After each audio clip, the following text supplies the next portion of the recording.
afternoon. My name's Peter Shikli. I'm with Access to Online, and we're going to be talking about our research into finding this sweet spot between automation and the human remediation when it comes to PDF accessibility.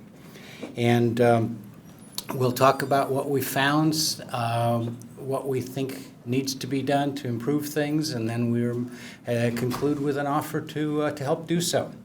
So let's start by telling you a little bit about how we got into this and the perspective that we're taking to PDFs, which is somewhat unusual. My name is Pete Shikli, UCLA, physics, engineering, and then I worked in the corporate world, VP of this and that. And then I started Bizware Online Applications. We wrote back-end application software, transactional stuff primarily, all online, web-based eventually.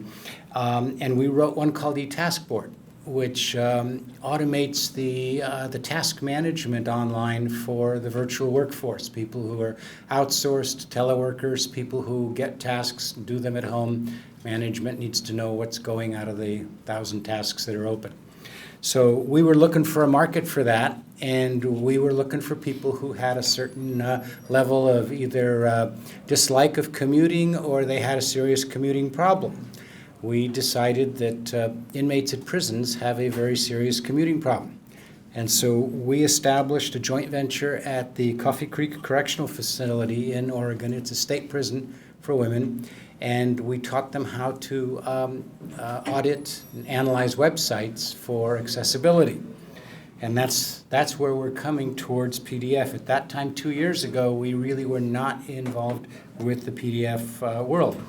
And we were focused primarily on standards like WCAG, which is applicable to PDFs, WCAG EM, which I have not heard of being applied to PDFs, although it really should be.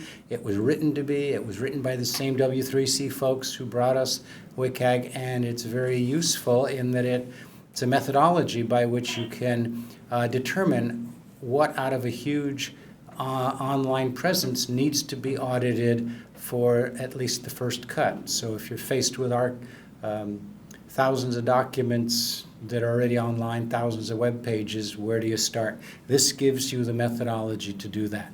And for people who find themselves in front of Title II of the ADA or some of the other state regulations, this is the way to get started instead of just being scared. Section 508, primarily just the federal sector version of these things, but they also say that they address the PDF world. We just weren't really involved with it at the early days.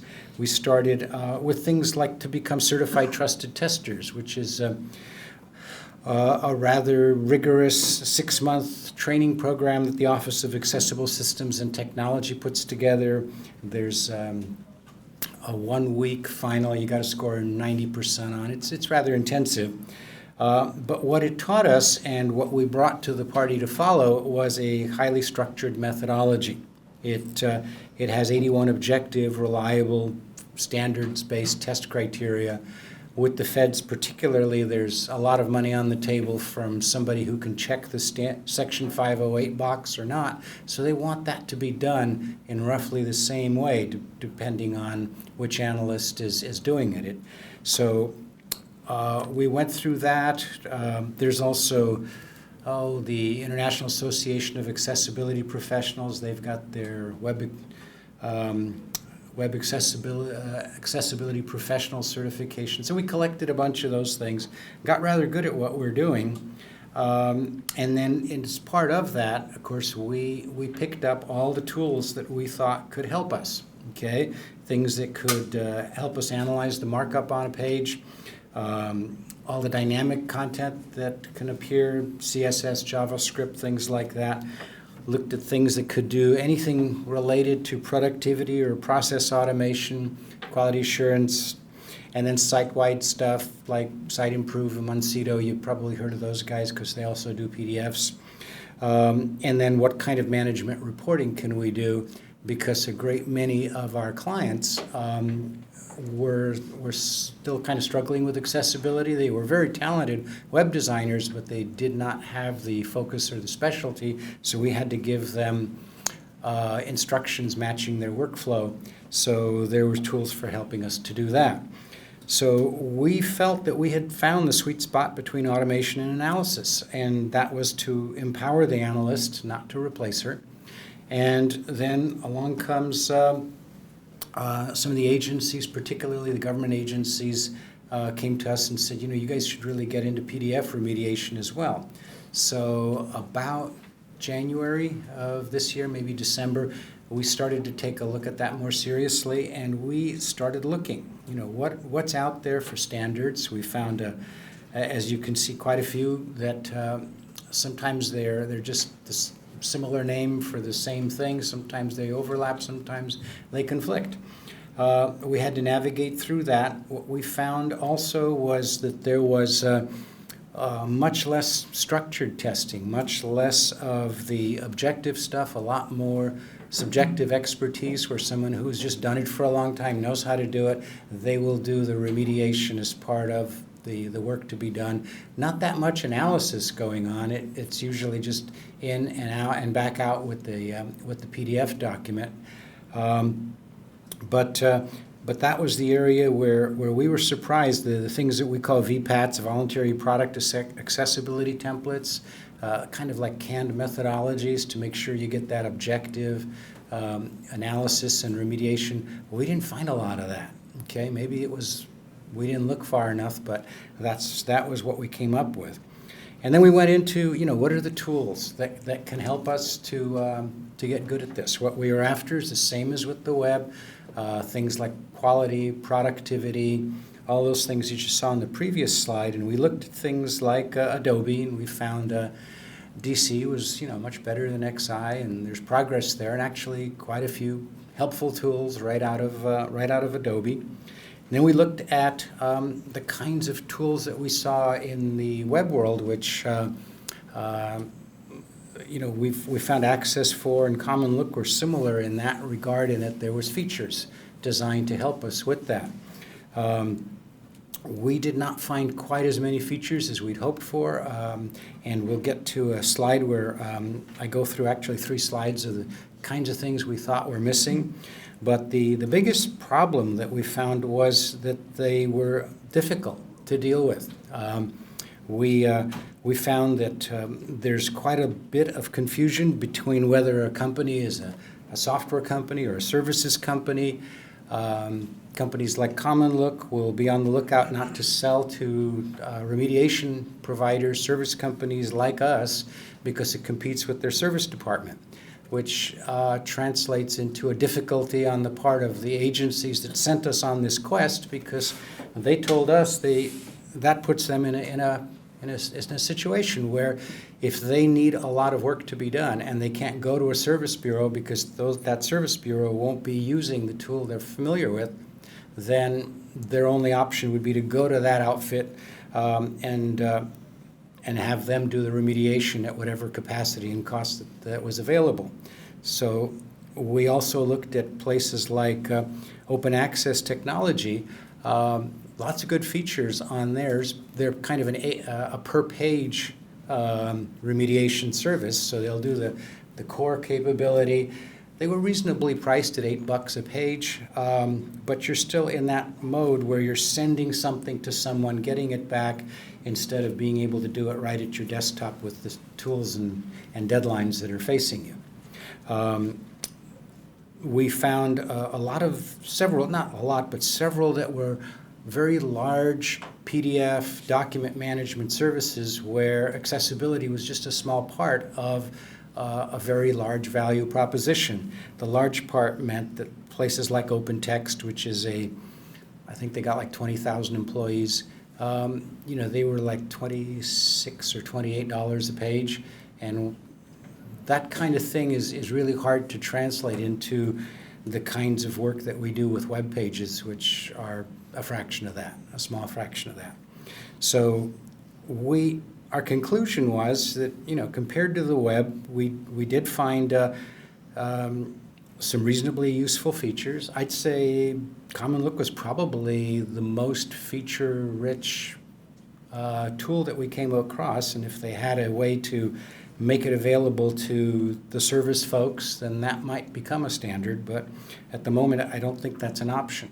So we continued looking for that sweet spot between automation and analysis, and honestly, we found a gap. We found a gap between automation and analysis.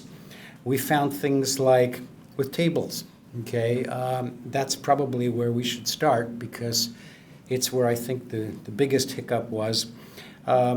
You start with things like summaries. Table summaries are required by Adobe's checker, even though it's not strictly required by WCAG and the standards and the enforcement folks like Office of Civil Rights, DOJ. They tend to go with WCAG, and that's not directly required. But if you remediate a document and you don't have table summaries and your client runs the Adobe checker through it, then you have to explain why you didn't do that. So things like that just need to be more automated, an easier way to get to that. Complex tables, of course, were a real bear. We would like to see a wizard to enter things like structures and spans, where it spans a row or a column, headers that automatically populate and batch into the cells to associate with, let's say, a complex table. When the blind or the disabled person is in a particular cell, what does that data in that cell refer to? Designating those through manual tags, and some of the tools that we saw were either underwhelming or non-existent. And something along the lines of, imagine what you can do with Excel in terms of structuring and designating. If you had that available as part of your remediation tools, how much time that would save you. And then when you get existing tables to be able to just show them as a model with the associated ID and header associations popping right up like they do with the web tools. When we come to a table within a web page, the analysis and remediation of that table is very straightforward compared to what we've encountered with PDFs, with the tools that are available to do that. You've got situations where PDF simply doesn't allow for tables that are complex because you've got a header, data tables, and then you've got this thing that spans across that really has switched the header to the new content. So you've got January and you've got a bunch of stuff for January, and then you've got this spanned row that says February. Well, you and I know that everything below that is February. Well, you have to convey that in the tagging of the table.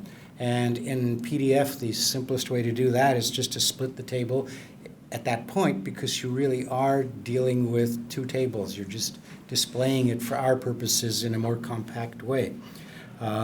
Layout tables, linearizing them into paragraph tags. Things like images, okay?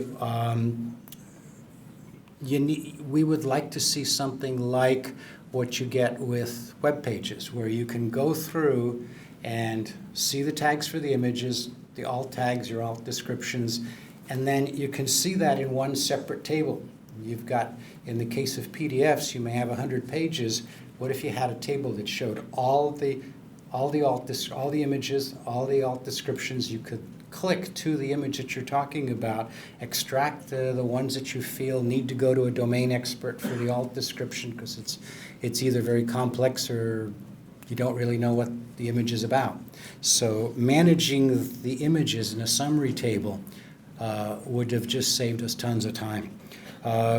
With linked text, a separate page or a separate table for those. Same thing, is the text used for the links logical? Usually we can figure that out without a domain expert, but if that was all in one place, it would just allow us to go faster, the quality to be better, and then we also have a quality assurance step whenever we produce something for that person to look over what was done through these kinds of summary tables would just save us truckloads of time.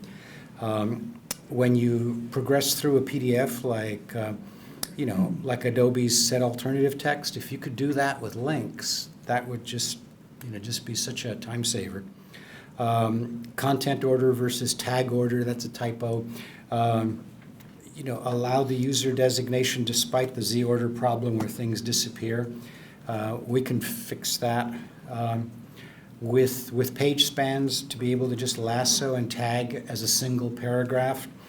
What we call chunk tagging. I don't think there's a name for it, so we made stuff up. That's where you can take, let's say, 10 items on a list, and then just designate that as a particular type of chunk and say, label these as a list of 10 items where all these tags are placed in the correct place because you told it what needs to be tagged. Conditional replacement, this one's kind of my favorite, because what you can do is if you had a full function if-then-else replacement for markup, for search and replace, using Boolean logic, you could go and find certain similarities within a document that you've encountered for the first 2 pages, and then just go through the rest and say, this is what I want done in this case.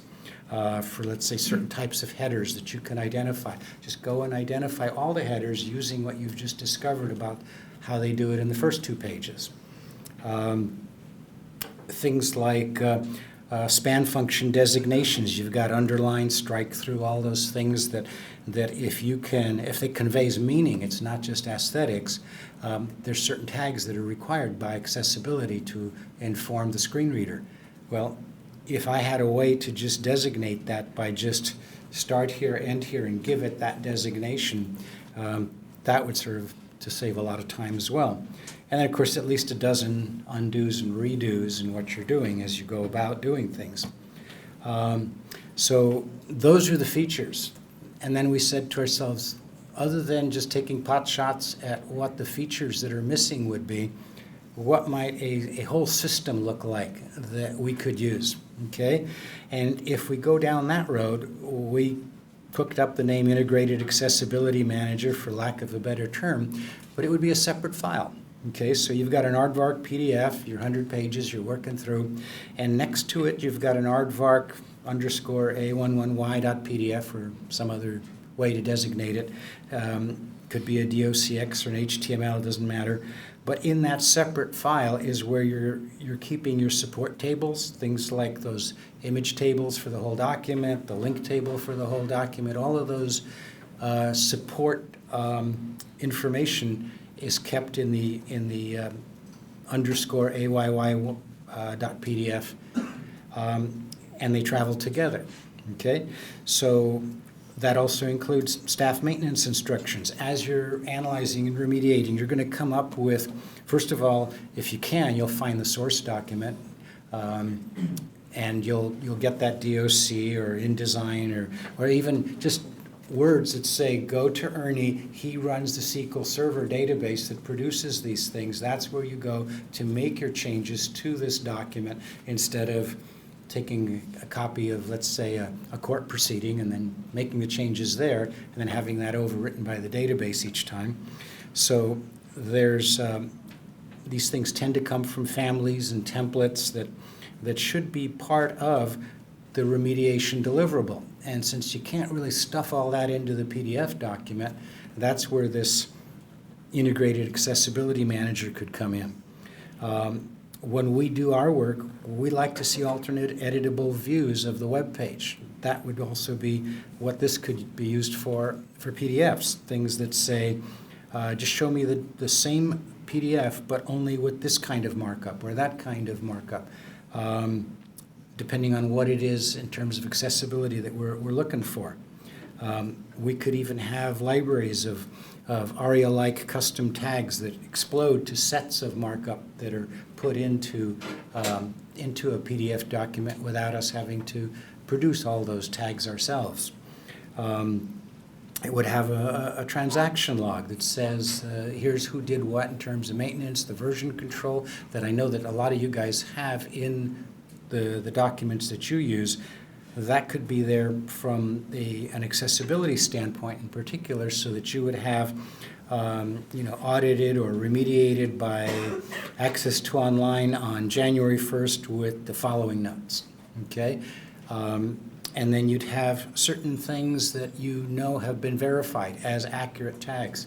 Let's say you've taken the time to get a domain expert to give you a long description of an ORT chart or something complex. Well, then make note somewhere, somehow, that that shouldn't be changed, that that is accurate, it's accessible, it's been verified. You don't need to be poking around with that anymore. You can just avoid it. And then you can have certain data sets that you can come up with, looking for commonality across a number of PDFs, like one agency would publish collections of court proceedings, and those tended to look the same. And if we had AI or some kind of machine learning that could start the process of identifying the commonality in that, and then have a human that could look at the rules that were determined and edit those according to what the human can add to the equation, that could help with the remaining 100 copies of the same kind of thing. So this would be the missing system, and what we would like to offer is what we're going to call a collaboration site, and it recognizes the elephant in the room. And these usually, when I do it, it comes one at a time. The elephant in the room is we've talked about what we want, what the analyst wants, what we wanted to do our job. And really the question that remains is what would help the disabled person to consume content more effectively? Which of these things we've mentioned might help with that? And I think in summary, if we could come up with better tools to help that analyst, whether it's a staff person or a professional or in between, that would help that disabled person more than anything I can think of.